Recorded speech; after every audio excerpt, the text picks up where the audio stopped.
వాజ్పేయి గారు కూడా అందులోనే చేసిరు. వారు ప్రధానమంత్రిగా ఉన్నప్పుడు ఇవి అమలు జరిగినాయా? ఏ విధానమైనా మనతోని చర్చించాల్సిన అవసరం లేదు. చరిత్ర డాక్టర్ బాబాసాహెబ్ అంబేద్కర్ గారు గొప్ప వ్యక్తి, ప్రజాస్వామికవాది అని మనం అంటున్నాం. మనం ఆయనతో కలిసి పనిచేసినామని కాదు. ఆయన విధానాలను మనం చూసుకుంటూ, వారు మనకు అందించిన ఆదర్శాలను చూసుకుంటూ మనం మాట్లాడుతున్నాము. ఈరోజు ఇది రేవంత్ రెడ్డికి ఎవరితో పరిచయం ఉంది, రేవంత్ రెడ్డితో ఎవరు కలిసి పనిచేసింది అనేది ఇక్కడ చర్చ కాదు. ఆ సంస్థ యొక్క విధానము, ఆ రాజకీయ పార్టీ యొక్క మేనిఫెస్టో. సో ఇక్కడ వ్యక్తుల ప్రస్తావన కాదు, ఇక్కడ సంస్థలు ఏం నిర్ణయం తీసుకుంటే సంస్థల యొక్క విధానం మీద మనం చర్చ చేసుకుంటున్నాము.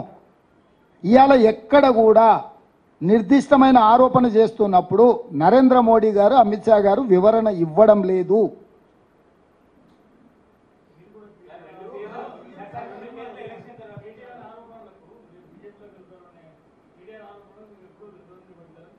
నేను కేటీఆర్ను అంత సీరియస్గా తీసుకొని నీకు ఎప్పుడో చెప్పిన మేనేజ్మెంట్ కోట వాడు పిల్లగాడు పొద్దుపోయినప్పుడు వచ్చినప్పుడల్లా ఏదో ఒకటి మాట్లాడతాడని.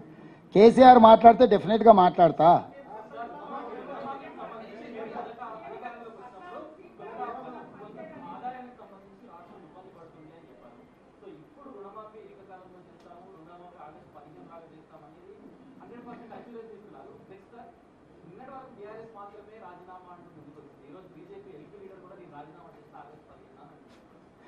నేను అదే అంటున్నా, నాకు సంతోషం. సిద్దిపేటకు ఇంకా మిగతా ఎవరెవరు రాజీనామాలు చేస్తారో ఆ ప్రాంతాలకు పట్టిన శని పీడ విరగడవుతుంది. 15 ఆగస్టు లోపల రుణమాఫీ చేసి తీరుతా. జూబ్లీహిల్స్లో ఉన్న పెద్దమ్మ సాక్షిగా నేను మీకు మాట ఇస్తున్నా.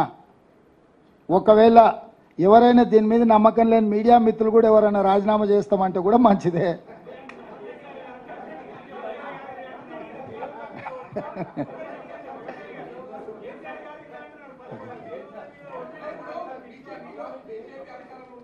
क्या हो रहा